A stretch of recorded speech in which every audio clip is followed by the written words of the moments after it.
If you are working at like a AI provider, you have a very different set of risks than your standard company. A lot of those risks are just SaaS risks plus in their own way.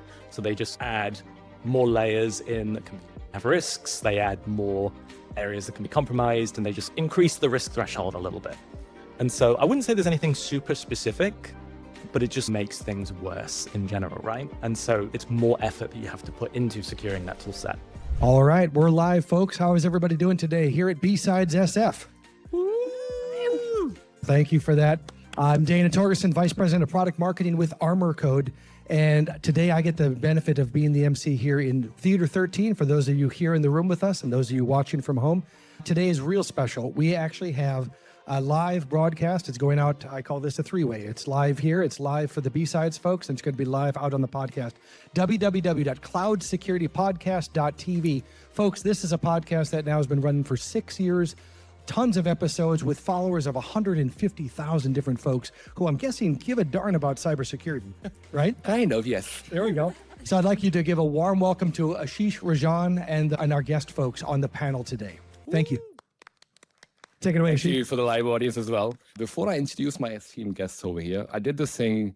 I need to share a story from this morning.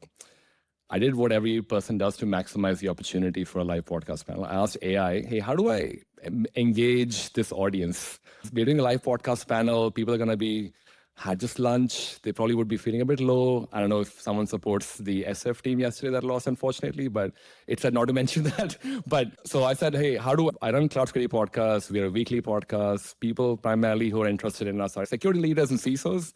How do I make a podcast engaging for B-Sides? And their theme is, by the way, it's a dragon. Oh, and the dragon is AI. And okay. So I gave that as an input, and it came up and said, hey, by the way, you should start like with a cheer up exercise for people to just shout out a word. I want to give the word to you. And if you guys can shout, I just want to check if it's hallucination or if it actually works.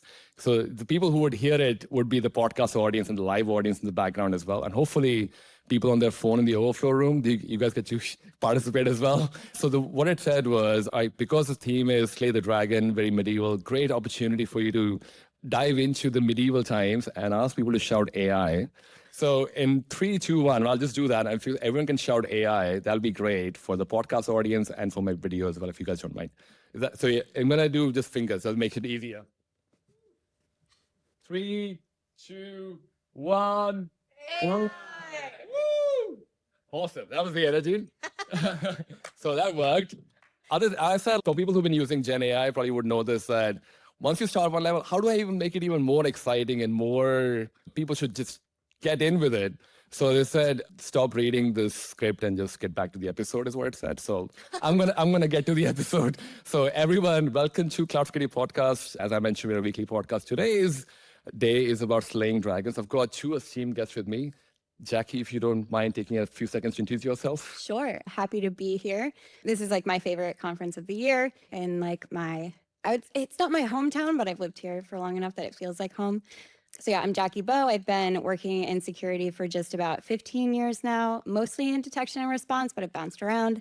Currently, I am the technical lead of the threat detection engineering platform at Anthropic. Awesome. And Kane? Yeah, hello everyone. So I lead the enterprise security team at Canva. So a lot of that is dealing with zero trust, internal endpoints, that kind of stuff. And a big focus for me the last 2 years has been on securing AI tooling, LLMs, MCP, all that good stuff. Awesome. And as you can tell, there's a theme already forming that I wanted to tell you guys about. We have a bit of a debate in terms of, we have one side, which is leveraging AI. So imagine for people who will be listening to the audio, imagine a video, there's a slide up there, let's just pretend there's a slide where there's a dragon on top of my head with an AI label on it. And we've got people who've watched the How to Train a Dragon movie. So we've got Jackie, who's the How to Train a Dragon, working beside the AI dragon on defending against this big boss dragon AI. And we've got the knight shining armor, Kane on the other side, trying to defend with his shield of the fire flames from the dragon. So people who hear the audio, definitely check out the video as well, so you get to hear that on the B-side thing as well. Okay. I feel like I have more of a wizard vibe than a knight. Oh, wow. Okay, fair. So you have your staff? Is that what yeah, okay, we'll go with that. So it's a wizard, guys. It's not a shield. It's a wizard with a staff. To set the scene, we've got the first question in terms of, I think I'm going to start with yourself. You've had security operation experience, security operation now. In terms of I guess a lot of people from a different background here. How has traditional security operation been done? Yeah. Before the leveraging AI part, if you can set the scene for people. Of course, yeah. I think in the realm of threat detection and response, we have been locked into these monolithic tools or SIEMs, security information event managers. And most of the time, these are ones that you purchase wholesale, they're black boxes. Or if you're fortunate enough to work at a company that has custom built their own, I think most people have experience with things like Splunk or some of the other large SIEM providers.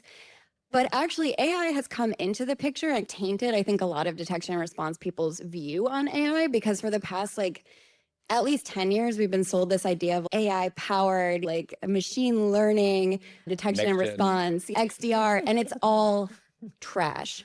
It's all hot garbage. Wait, she has had some much extra protein chili. I did, yeah. That was her breakfast. If she's a bit feisty, that's the reason why. Yes, we'll blame the protein. It's definitely the protein, yeah.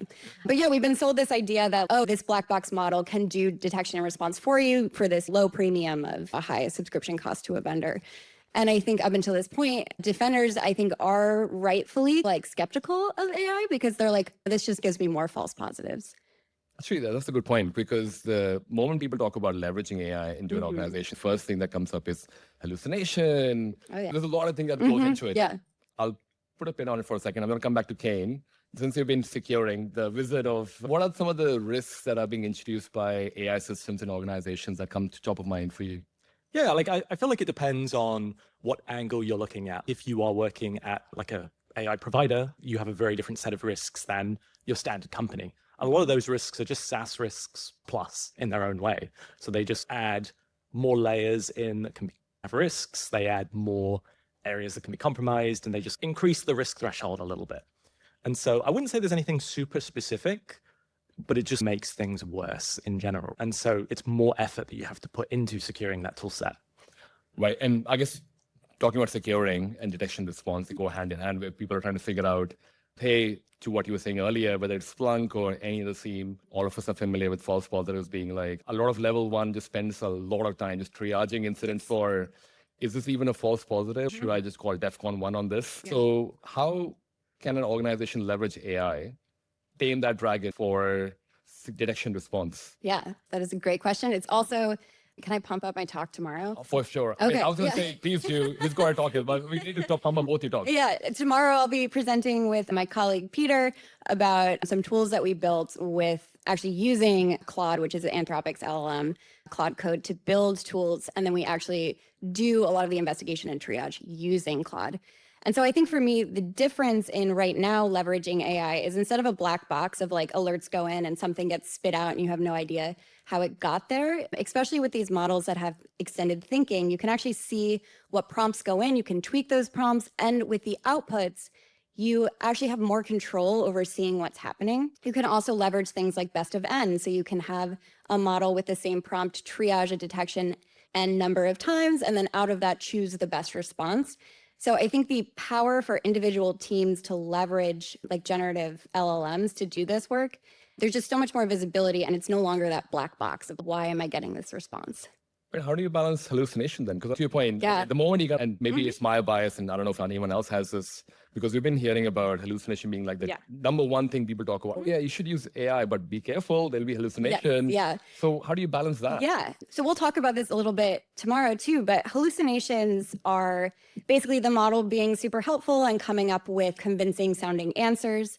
And in some cases, we actually want to encourage this. We don't want to encourage the model to make up events that have happened, but we actually want the model to break out of playbook style or rigid human thinking and have creativity, because any of us who are incident responders or who work in any open-ended investigation or even fixing bugs know that most of the times our most incredible ideas come when we're doing things creatively or not the same way that we did before. So actually encouraging models to think for themselves and hallucinate maybe investigative actions that you wouldn't have thought of is actually good, but you want to box them in a little bit, right? You don't want them to come up with, oh, here are all these network logs, and they just are completely not true. Wait, so we want models to hallucinate?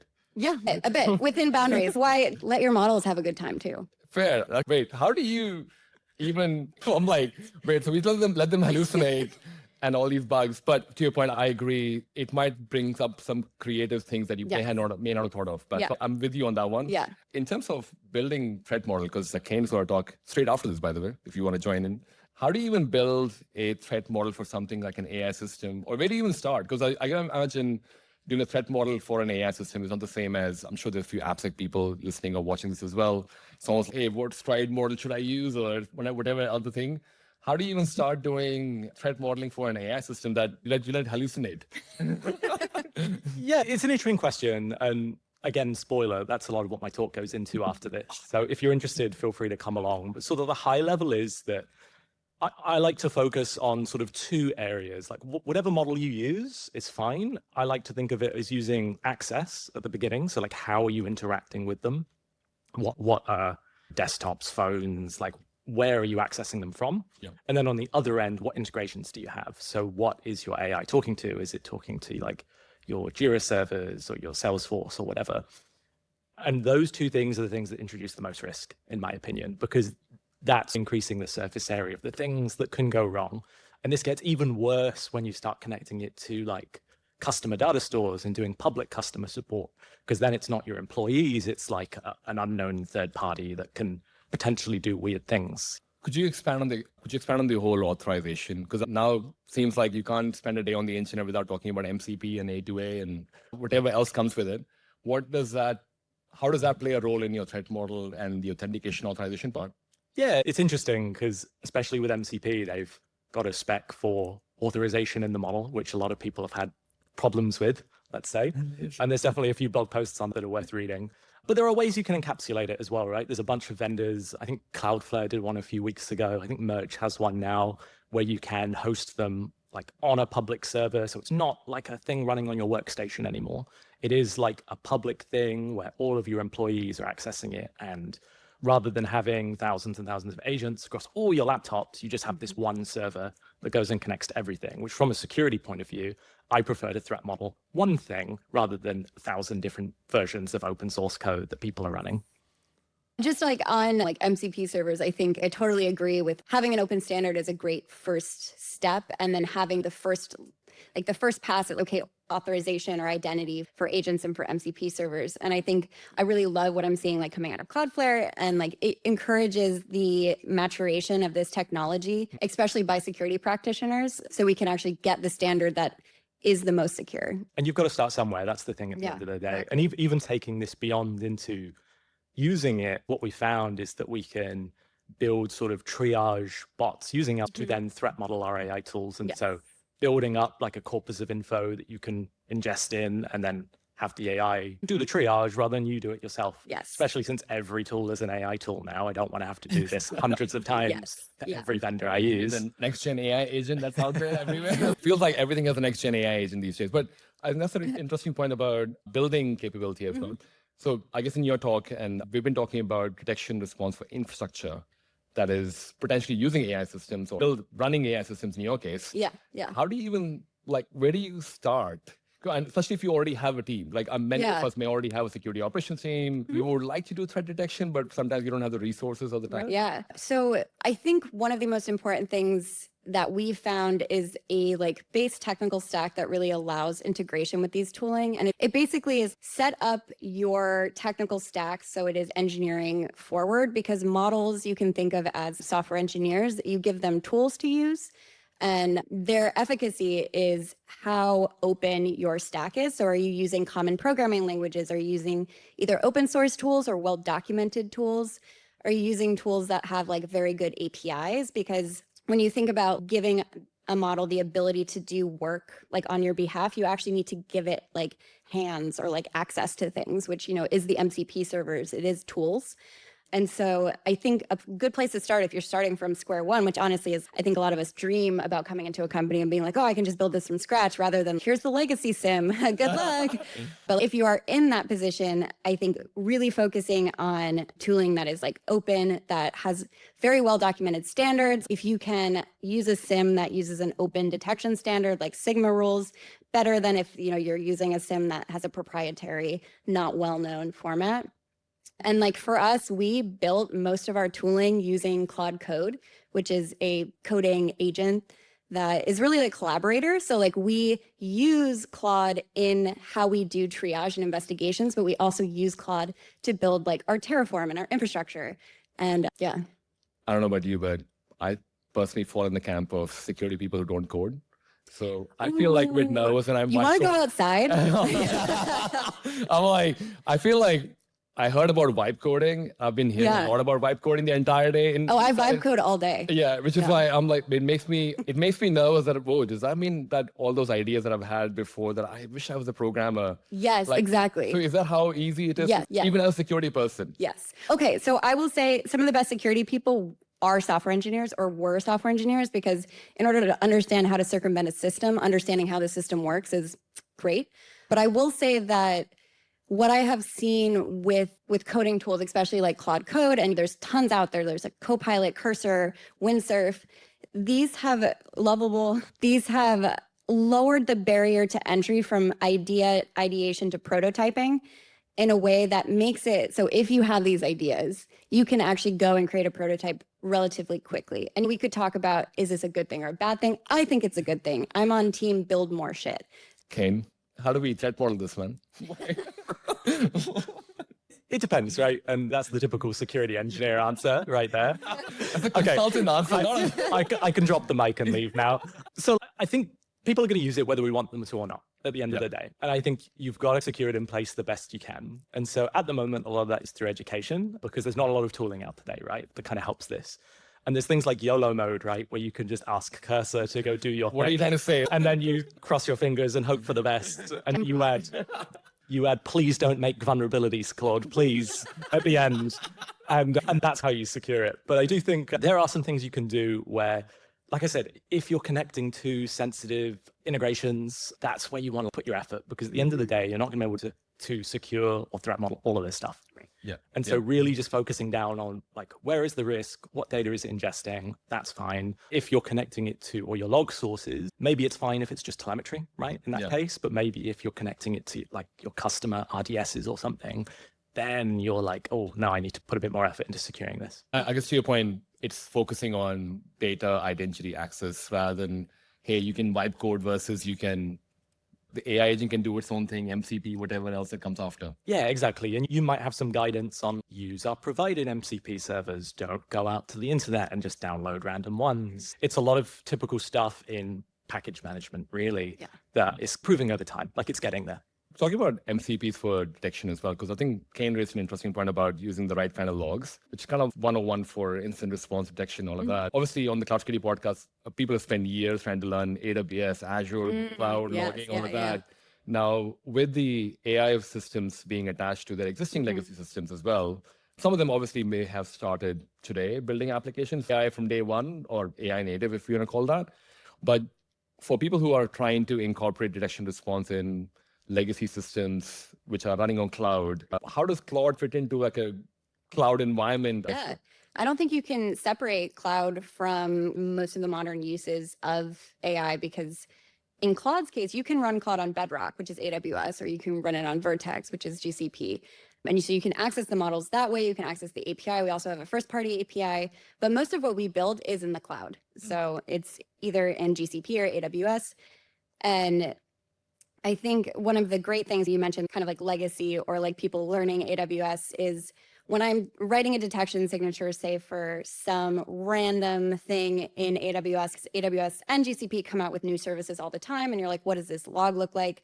I can just ask Claude, okay, what are the fields that I should look for? Claude's like, here they are. And then I can prototype a detection signature, especially doing detection engineering. I can throw up a PR and have a detection written like 5-10 minutes. Wow. So the entire life cycle from we have a new service to we now have a preventative detection control. And wait, so how do you balance between when to retire the controller? There is a whole question about, yes, you built one, someone's watering the plant, someone's making sure it grows into this big tree, but now it's time to hopefully not chop down a real tree, but in this context, like retire a detection. Yeah, I would say like the detection life cycle is such a It's a great question because it's like very nuanced and it's very different everywhere you go. And a lot of people have different ideas. But the way that I like to break it down is you have both like alerting detections, which are things that you immediately need a human to look at, like it needs human intervention. And then you should have a ton of like lower confidence signals. And one of the best things about using AI is I can spin up like N number of Claude agents who can just look over all of my non-alerting detections and then surface things that are interesting. And one of the things we actually were surprised by is, I don't, if people have used Claude has a bit of a personality.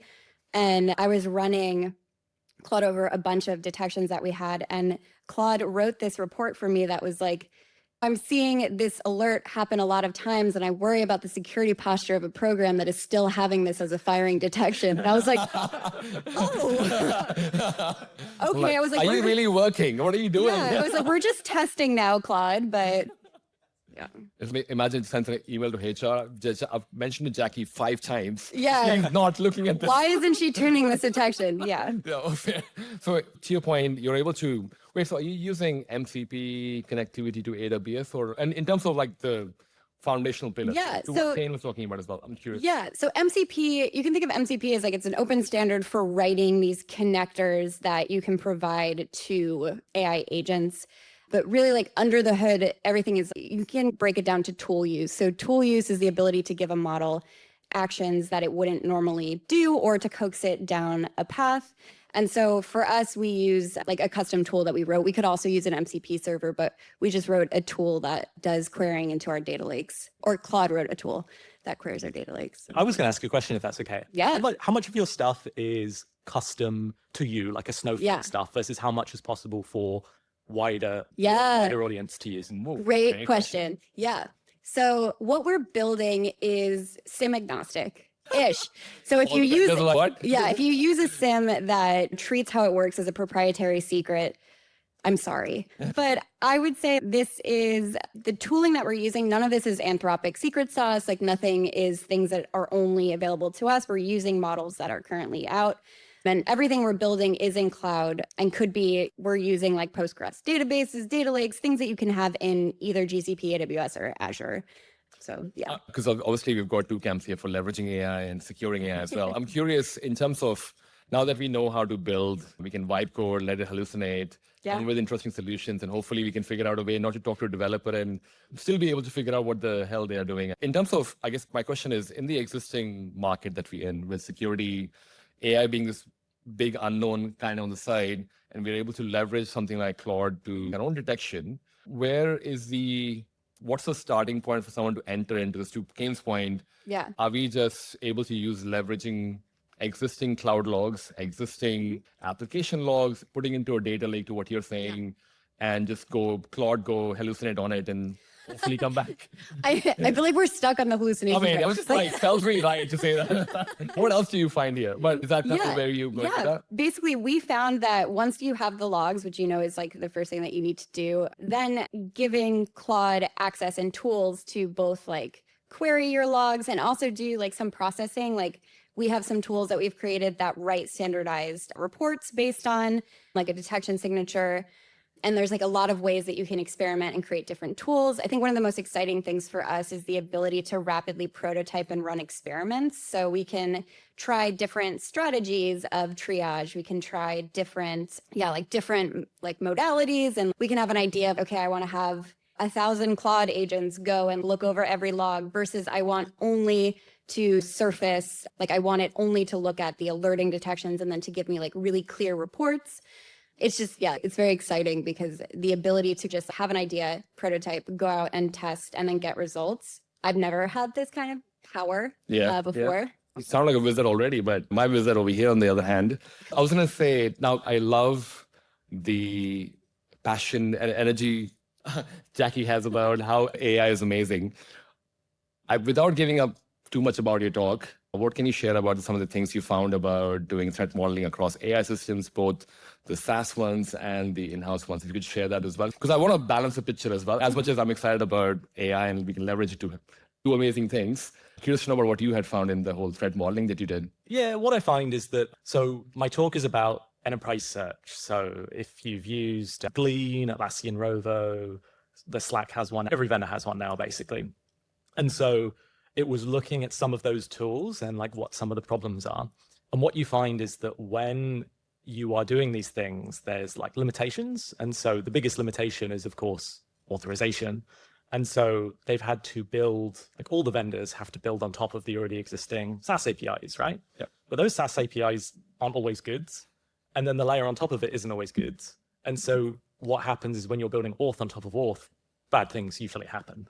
And so I find the issues are not like, you'll read about things like prompt injection and you'll realize this is the worst thing possible and we need to look at it. But really it only matters if you're building sort of public facing platforms, right? Yeah. The bigger risk with a lot of this stuff is who has access to what, Yeah. how you're getting like thousands of service accounts now to connect all of this stuff together. And so again, it's a lot of the existing stuff that just gets amped up to 11 in that regards. Because to your point with the threat modeling space, traditionally we have looked at, what threats am I looking out for?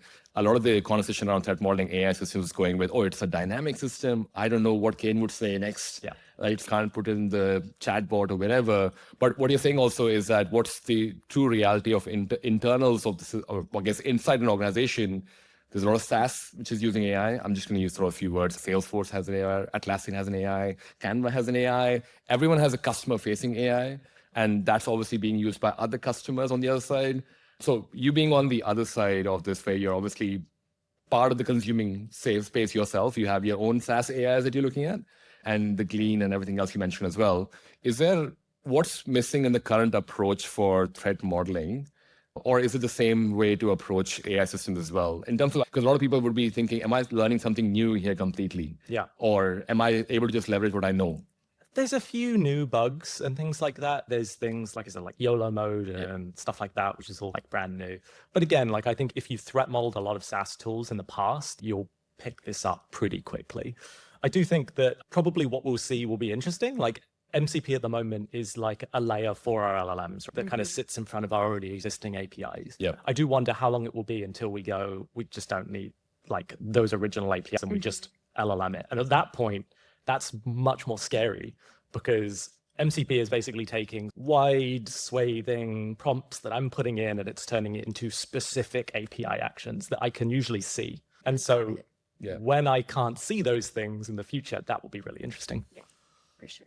We can audit them as well. Is that what you? Yeah, like the thing that Kane is getting at, and from like the like incident response and investigation side is like we need to keep logs of what is happening, because I'm very excited about look at how much I can do, look how much like my work is like amplified by using LLMs. But you take that for every person at a company, and even people who maybe have not historically interacted with like infrastructure or technical systems, but they're able to now.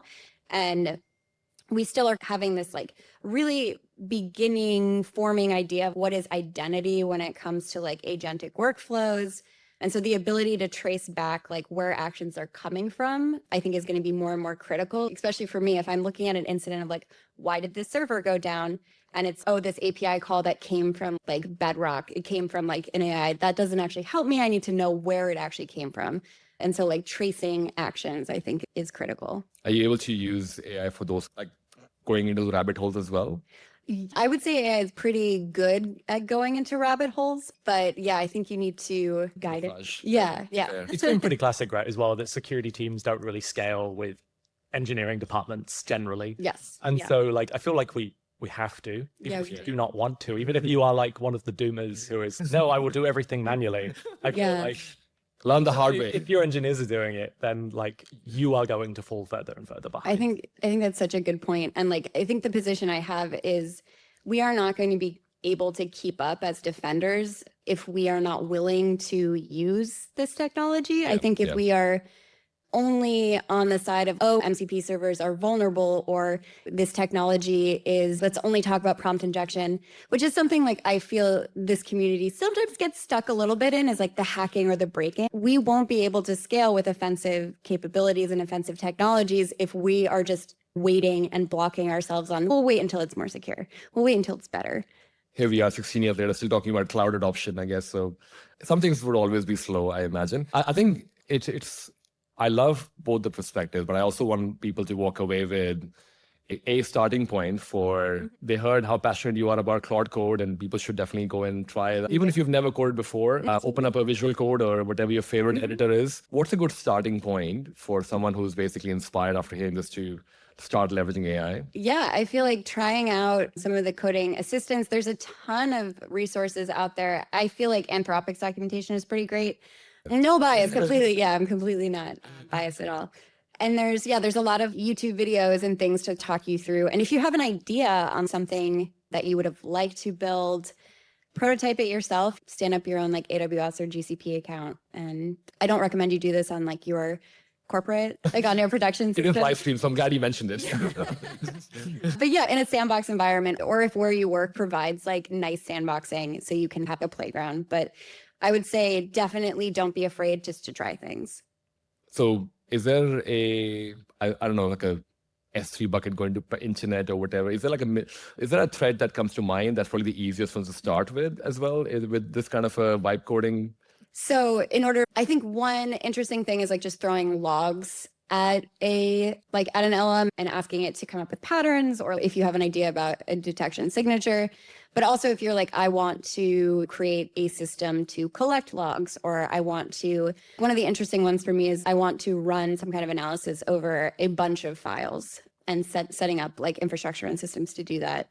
I found Cloud Code to be really helpful with that. Yeah. And how do you scale something like that? Because there's one thing making one. Yes. Yeah. And now you're like, okay, now that I do this across 300 plus AWS accounts or GCP accounts. I think so. What we start with is an idea, and then we talk to Claude, and then we come up with a design doc. And then in a good design doc, you have components about scalability. And I found it's really collaborative to, like, with my colleagues, we'll come up with these design docs, we'll iterate on them, then we will start broad and then move into the specificity of an actual technical deployment. And then we'll go into the actual vibe coding with Claude, where we take the design doc in like a markdown format, drop it into a repo, and then let Claude cook. Yeah. With guidance. We're hallucinating, we're cooking. Yes. I don't know, we should need to update the vocabulary a bit. Okay, on the same flip side for threat modeling as well, what's a good starting point for AppSec folks or people who've been on the other side? Yeah. And how can they scale that as well? Yeah, here's like my kind of opposite take, I guess, which is if you are like a cloud security engineer and you're building stuff, you should still learn to code manually and connect APIs and do your day-to-day manually so that you really understand that. Because if you use vibe coding to do that, you're stealing that learning away from yourself.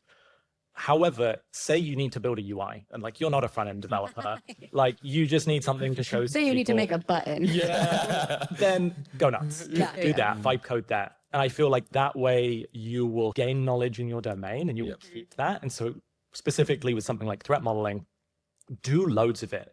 Build up a big piece of like knowledge base when it comes to that stuff. Keep doing it so that you're good at it, and then you can tell what the AI is good and bad at in that regards. And that way you can use it as a triage step and say, look, this one's high risk. It's done half the work for me, but here's a bunch of stuff I still need to do, and I needed to do the learning first to do that. Yeah, that's such a good point. Yeah. Also, I've got a couple more questions towards the tail end of the episode as well.